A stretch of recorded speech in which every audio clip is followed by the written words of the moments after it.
but let's get into the show. And let's break down this Austin Wolf case. So yesterday we did talk a little bit about, oh wait, I forgot. I always forget to close my YouTube channel because I always have it open for some reason. But anyway, so yesterday we talked a little bit about Austin Wolf and and his trial and all other stuff, the latest, they said it was updated on December 26th. However, y'all know, as I've been following this case heavily, that I've been searching. I've been searching. I've been searching. Yeah, I changed it. I remixed it for Beyonce. So I've searched online because I know Pride has really been on it when it comes to the whole case. There was no update regarding what was going on with him. So I think maybe they updated it on the 26th. They just didn't send. They just didn't hit the send button so that way we were able to see it. They probably just put it in there and went on their little holiday vacation. And then when January 2nd came, because it popped up yesterday when I officially went over to the Pride page, because I was checking every day. It wasn't there, but it was there. They posted it 3 hours before I even went live on my show yesterday. So I'm only bringing this up again because I've got more to add to the story. So for the latest, and I believe this is the 6th time they have delayed his trial when he was arrested during Pride weekend, the final Pride weekend in New York in June. So I think it was like June 26th or 27th. I can never remember when, because it fluctuates depending on what day it falls on. In regards to like the last month of June, the last Sunday, that's like main gay Pride weekend in New York. So basically, the update is a federal judge in New York once again granted an additional 30-day continuance in his federal CP case, because y'all know certain things you can't say on the YouTube because of the algorithm. So we got to abbreviate. But y'all can pretty much figure out what CP stand for. Child rhymes with corn. The new deadline for his preliminary hearing or indictment is January 27th. Now, on Tuesday, Southern District of New York Magistrate Judge Barbara Moses ruled that the extension best serves the ends of justice and outweighs the best interests of the public and the defendant in the speedy trial. This decision marks yet another delay as prosecutors and the defense reportedly continue plea negotiations. Wolf, whose name is Justin Heath Smith, has been in custody since his June arrest. Now, for those of y'all who need a little reminder, because the point entry and everybody reacted to the news and all the other stuff. We don't need to recap all of that. But in regards to the situation, the original article stated that Justin Heath Smith is being held in the detention. And he's being held at the same detention facility down in Brooklyn that I keep telling y'all that Diddy and Luigi Mangione are being held in. So he's being held there because they feel like he's a danger to the public and a flight risk. So that's why he's not being released. He faces several CP charges and has been accused of sending and receiving hundreds of videos of CP, according to a press release from the U.S. Attorney's Office in the Southern District of New York. Now, court documents from the Southern District of New York allege that Wolf used the messaging app Telegram to share videos with another individual who prosecutors say was an undercover FBI agent. A search conducted in April at Wolf's Manhattan apartment uncovered an SD card containing hundreds of illegal videos, according to prosecutors. The videos reportedly depict minors, including prepubescent children and infants, in explicit situations of the sexual kind. Now, I bring all this up because when I posted the original thing on my live stream, I didn't even post the individual clip, and I was going to do that over the weekend, but someone who happened to be watching the live stream after the fact had sent me a message they commented in the original video, but they also sent me an email. So now my email is available in my YouTube description, like the about me and all the other stuff. So if y'all have any information that you have about a specific topic or whatever the case was, y'all can send it and email it to me anonymous. I won't bring up your name and all this other stuff. So one of the things that I said that I love about this show, because we was talking a little bit about it yesterday in regards of viewers and all the other stuff, and I was just like, look, I'm just here to do the Lord's work. I don't make the news, I just report it. So it's not big on like the numbers, whatever. If whoever watches, you don't, okay, whatever. Like, it's no skin off my nose, but I appreciate everybody who watches. So with this person who sent me, I don't know if you want me to mention your name, but they go by Berman British Cats. Look, everybody's got their aliases. Send me an email and said, hope you are well. Great vid you do. So thank you. I appreciate it. They said, I noticed your comment on Mr. AW and just thought I'd share with you what I found on the case. If the transcript is correct and there's no reason to disbelieve it, this case is much darker than has been reported. I always thought it was odd that he was sent to MDC when cases like Slade Sommer didn't result in detention. From what I can make out, the arrest was urgent and the investigation would have lasted longer. The transcript on court listener explains it all. Whilst I'm not an expert, the case, I think, is being delayed by the government who may be trying to gain more evidence. Because of that, I'm writing here and not on YouTube comments as I don't want to prejudice anything and do not understand U.S. law. Basically, they're English. So shout out to my people across the pond. I do know that some of y'all watch because we do have, fans from across the pond. But I appreciate you sending me the stuff. So they said if you look up Justin Heath Smith court listener, it will bring up his court papers. Doc 8 was released recently and holds all the details. His partner is mentioned and cleared, and the flight risk doesn't appear to be why he is being held. Pay does not intend where it gets messed up. So he sent me the link and also said, all the best, Chris. I have a happy new year, and you as well. And basically said that, so they sent me the court documents with the recent update. And I was like, oh, well, as a class, because, we nosy over here, but also at the same time, I want to give y'all the proper information in regarding everything. I was like, let's break it on down. But as we do that, I don't know if I want to actually mirror the transcript, but I was like, let's just use one of his little Instagram photos. So, okay. So, yes, I appreciate you for sending me this article. And like I said before, if anybody has information regarding any kind of topic, if y'all got some real juice, send it to me. So, on page 1, it basically says, United States of America, plaintiff Justin Heath Smith, defendant he's a defendant. The plaintiff is United States of America, the whole country after his behind. So they said this is from June 8th of 2024.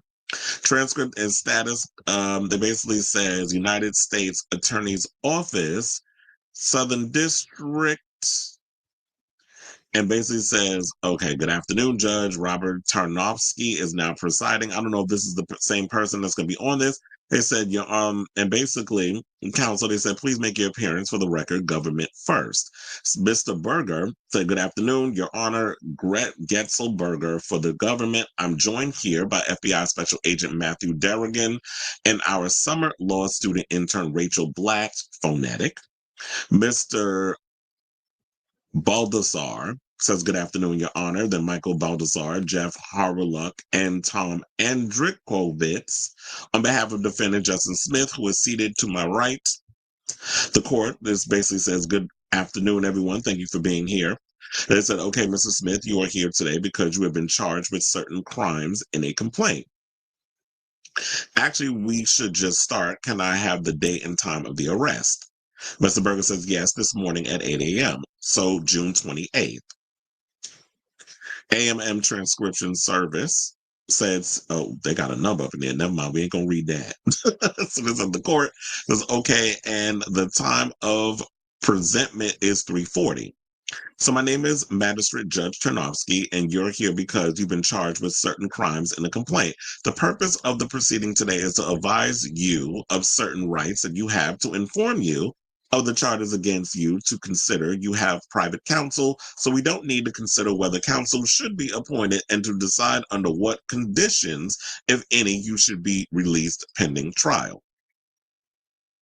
I'm going to first explain certain constitutional rights that you have. You have the right to remain silent. You are not required to make any statements. Even if you already made statements to the authorities, you don't need to make any more statements. And any statements you make can be used against you. You have the right to be released either conditionally or unconditionally pending trial, unless I find there is no conditions that would reasonably assure your presence at future court appearances and the safety of the community. If you are not a U.S. citizen, you have the right to request a consular official from your country of origin be notified of your arrest. In some in some cases, a treaty or other agreement may require the U.S. government to give the notice whether you request it or not. And I'm required by law to tell you this, even if you are a U.S. citizen and it doesn't apply to you. You have the right to be represented by a lawyer during all which court proceedings, including this one, and during all questioning by the authorities. Okay, so y'all read his rights. Now, can we get to the thing? So it's okay, Mrs. Swift, I have in front of me the complaint which contains the charges against you. And the complaint charges in count one, the receipt and distribution of CP from at least March 24th, 2024, though at least through at least March 28th, 2024 in the Southern District of New York and elsewhere. Receiving and distributing CP in violation of Title 18 U.S. Code SS 2252A, and it says 2B, B1, and 2. Count 2, possession of CP from at least on or around March 24, 2024 through at least April 21st, 2024 in the Southern District of New York in violation of Title 18 U.S. Code. Then it also says, they said, counsel, have you received a copy of the complaint? Mr. Baldazar says, yes, Judge. The court basically said, and have you reviewed it with your client? Mr. Baldazar says, we have, Your Honor. The court basically says, okay, Mr. Smith, you have a right to a preliminary hearing. And at the preliminary hearing, the government would have the burden of establishing that there is probable cause to believe that the crime for which you are being charged was committed and that you are the person who committed the crime. You or your lawyer should be entitled to cross-examine any witness and introduce evidence. If you're in custody, you have a right to the preliminary hearing within 14 days. If you're out of custody, you have the right to have the preliminary hearing within 21 days. But a preliminary hearing won't be held if before the date it is supposed to happen. You're indicted by the grand jury, or the government files a document against you called an information. I'm going to set the preliminary hearing date at the conclusion of the proceeding. Well, back this was June, so they done changed it so many damn times. But since they was talking about what is it, page, I want to say like where they said was the where it gets spicy. Okay, so it says, so I'm sure are aware that you can't seek detention based on danger only, that what provision of 18 USC 3142 provides the authority for holding a detention hearing. But I think then they say, I think it was what, page 8 and 9. Let's skip to that and see what they say with that. Because I'm like, I don't want to sit and go through this whole thing. Okay, so now the judge basically says, Smith and Smith, in this case, it's called a presumption case. The government has asked that you be detained. The government is entitled to make this request because of the nature of the charges against you. You have been charged with a violation of crimes involving minor children, so I am granting the request for a detention hearing. I now have to determine whether there is any condition or combination of conditions of release that would protect the safety of the community and reasonably assure your appearance at trial. And making this determination, I have to consider several factors: the nature and circumstance of the charged offense, including whether the crime involves a minor victim, the weight of the evidence against you, your personal history and characteristics, including your character, family ties, financial resources, community ties, past conduct, criminal history, and whether you were on probation or parole at the time you allegedly committed this crime. I also have to consider the nature and the seriousness of the danger to anyone or in the community that would be posed by your release. This is a presumption case, and so because you are accused of one of several specific crimes, there is a presumption that no conditions of release will reasonably ensure the safety of the community. However, the presumption is rebuttable, and the government ultimately bears the burden of establishing by clear and convincing evidence that you're a danger to the community, or establishing by a preponderance of the evidence that you are a risk of flight. I will now hear from counsel, starting with the government. Please tell why you believe detention is warranted in this case. And Mr. Berger says, thank you, Your Honor. The defendant is accused of having sent, received, and possessed hundreds of videos of CP. These videos show young children being R-worded, but that's not only the beginning. But that's only the beginning, sorry. There's also overwhelming evidence that he's a hands-on predator. So far, the FBI have been able to access the defendant's messages for only 4 months. And hold on, as we skip the next page, through April of 2024. But the messages show that in those 4 months alone, the defendant had sex, had relations with several 15-year-olds, try to have relations with younger children, including 12 and 14-year-olds, and made plans to meet with a man who would make a 7-year-old child available to the defendant for relations for the R word. I won't repeat everything we said in our papers, but I'll briefly touch upon both the charged conduct and the uncharged conduct. But the key point that I want to convey is that the defendant's conduct is recent, it's prolific, it involves action, not just talk or videos, and most of it happened from the comfort of his own home. I am gagging over this. See, this is where they said it was going to get spicy. This is page 8, by the way. So, trigger warning. Maybe I should have said that earlier. But when anything has to do with CP, y'all know it's not going to be pretty or comfortable. Now, starting with the charge conduct, possession, and distribution of CP, the reason I'm starting here is because it's important not to lose sight of the seriousness of the charge conduct, even setting aside the even more serious charge conduct. This is not a case where someone sat passively at a computer screen and watched an image or video containing CP. The defendant actively sent, solicited, received, and sorted hundreds of these videos. These videos involved children as young as infants, and there were violent videos, nightmarish videos. We included descriptions of 2 of the 3 videos in our submission, and I won't repeat them, but one of them shows a 10-year-old tied up, beaten, and R-word, and the other one shows an infant being violently R-worded. Every time the defendant shared one of these videos, he re-victimized one of these worded children. Child. So now I'm getting pissed. That's why I'm slipping. Because I'm like, this man is disgusting. Throw him under the goddamn jail. Based off of all this transcript. This is transcript stuff that was put in the courts. So this is not alleged. It's not made up. This is stuff that they've seen with their own eyes that has been transcribed before a judge. Or transcribed, I should say. Okay, let's get back to this foolishness because, if I ever saw that man, I knew there was always something about Austin Wolf I didn't like, and I'm so glad that the itch has hit the fan when it came to him. I never liked him. It was always something about his energy whenever we cross paths. And good to know that this spirit, my inner gut is always never steers me wrong. But anyway, let's get back to this. Where did I leave off? Oh, okay. So it's also important to focus on the weight of the evidence on the charged conduct.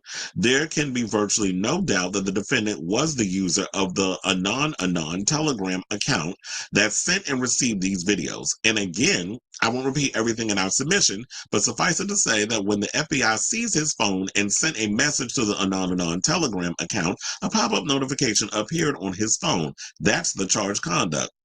Basically saying he was the ringleader behind that whole damn page. He was out there soliciting and exchanging CP content on Telegram. So they said, but turning to the uncharged conduct, and in our written submission, we laid out the legal authority for considering uncharged conduct in this context. Our letter had just a preview of some of these messages found on the defendant's phone. But that preview, which again spanned a short snippet of time, 4 months, shows that the defendant is a prolific hands-on offender.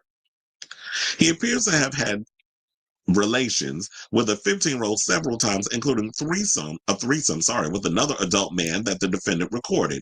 He appears to have had relations with at least one other 15-year-old. He asked the third 15-year-old to produce CP for him, which the minor did and sent it to the defendant. He asked a 14-year-old to send him pictures of his 10-year-old sibling. He tried to meet up with the 12-year-old during his travels in Florida. Of course, it's fucking Florida.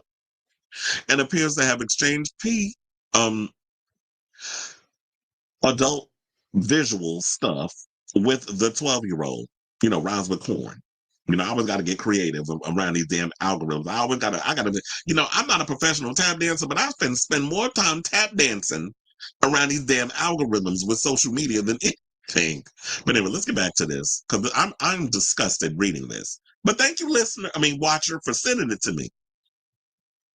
Because I wasn't a privy to all the details. So anyway, okay, so let's get back to it. So And it said, and most disturbingly, he made concrete plans to have relations with a 7-year-old child, including discussions with the child's father about booking an Airbnb and about the child getting some sort of doll. Okay, so now the parents was okay with this? The fact that we have something, and y'all be worrying about immigrants and all this other stuff going out there, and they be doing that in these lower income countries, like these underprivileged. But he's doing this shit in the United States. So you have parents out here pouring out their damn children for whatever that they're going to get out of it. Like, are you kidding me? That you would be okay as a parent having your 7-year-old hooking up with a 43-year-old 6'4" white man and putting together a damn Airbnb.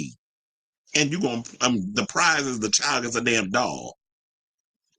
They said he even invited others, including an undercover FBI agent, to join in. So that's how they got his ass. Because you sitting out here thinking that it was just some regular dude, but it was the FBI was watching your behind from the beginning. And this is how y'all always slip up. Y'all be doing this crazy stuff because y'all get so caught up in your little fetishization. And this is why a lot of people were saying from the beginning about Austin nasty ass, that if you watch his damn content, he was always, a lot of the male models that he was always hooking up with, always skewered like they had the appearance that they look younger. So that was a little loophole. As long as he can get around to doing things in them barely legals, and y'all was getting off on it, y'all excuse the behavior. Not realizing that there was another side to him, that he was literally out here sticking his 4-inch pecker, because it definitely looked like a 4-inch compared to his height, in little kids, because they don't know the damn difference. When you got some ginormous man with a baby dick going up in your behind, you ain't gonna know the difference. I mean, that's the one time somebody ain't gonna have to, cackle in his damn face over his under endowment. So I can see why he was always going for the young ones. The young ones don't know no damn better. So they also said, okay, so were it not for the FBI executing a search warrant at his house on Sunday, before that was about to happen, he may well have gone through with it. So the FBI agent thwarted him hunching a damn 7-year-old, getting on the plane to go to Florida to go screw some 7-year-old. So that's how they got him. Because he was trying to bring an FBI agent in on to do a threesome. Because you thinking with your baby dick instead of the little head down in between me down there instead of the big one up on in between your damn shoulders. So it says, Your Honor, this conduct leads to only one conclusion, that the defendant is a danger to children. He's a danger to children online. He's a danger to children offline. He's a danger to children anywhere.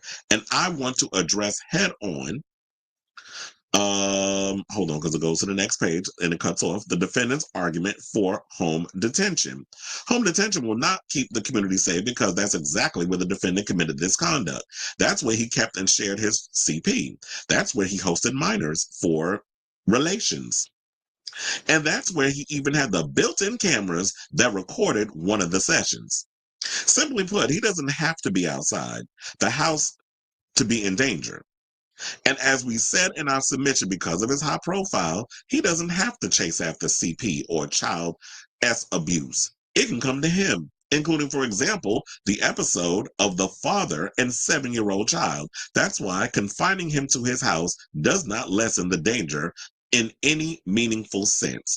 And for the same reason, restrictions on electronic communications will not only protect the community, the defendant is clearly a sophisticated operator. He's very familiar with the tools that can be used to avoid detection.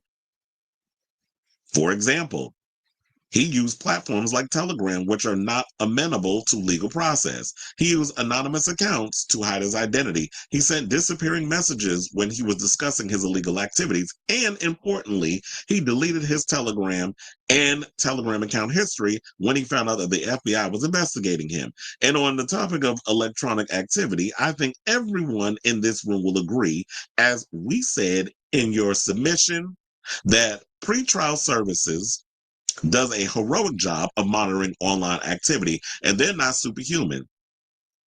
And neither is the FBI. At the end of the day, nothing can prevent the defendant from getting a new phone, setting up another anonymous account, and picking up right where he left off, which is sharing CP and preying on children. Only detention can ensure, the safety of this community. And on that note, that's where I'm going to leave it. And in regards to Austin Wolf, leave his ass in the jail. He better be glad that he ain't under the damn jail. He must be in solitary confinement, because when it comes to child abuse, that a lot of them inmates, they don't like that. And if they find out his little nasty behind, you talking about nasty conditions, and you worrying about his safety and all that, fuck him. If they gutted his ass, I wouldn't feel no ways tired, because I can't stand a damn child molester. I can't stand a child molester. I can't stand no PDF file. I can't stand anybody that harms children. That is the one thing. That is like, if you really want me to go off and knock the shit out of you, let me find out that you did some shit like that. So I'm very much big on when it comes to child abuse and all that other stuff. I don't like that at all. So that's the latest. I was like, I didn't know. I was not aware of all those details when it came to that. So I'm actually gagging still over that. So Berman British Cats, I want to sincerely thank you for sending me all of that information. And damn, I really wish that, see, I didn't I just used that thing, but I don't know if in that article, because I only read up to where it was all the details. So when you said Justin Hugh Smith, court listener, it brings up the court papers. Well, I did read the 8-part. I don't think I didn't see the part where it said his partner is mentioned and cleared.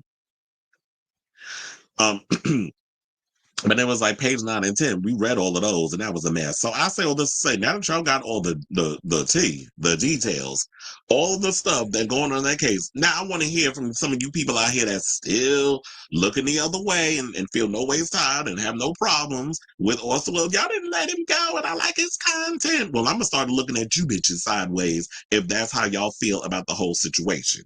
If y'all sitting out here still defending him after what I read y'all, I'm going to start side-eyeing you bitches with that. So I say all this to say, what do y'all think of this story in regards to the latest on the whole Austin Wolf case? As I read y'all the full, I ain't read the full transcript, but I read y'all just enough so y'all had the meat and potatoes in regards of why he is being held behind bars and they let his behind out. Because I feel like they trying to gather, in a way I do believe that they're probably trying to gather more evidence, because it's like they got some stuff on him, but with the gathering more evidence, it's like, oh yes, sir, you ain't getting out. You, Diddy, or Luigi, y'all ain't getting out. Although there was a psychic that said that they believe that Luigi will serve some time, but he won't be in jail forever. That he will actually get out of jail, which I was gagging over that. I'm like, okay, psychic, I hope you correct. But yeah, so that's the latest on that. So let me know what you guys think of this story in the comments down below.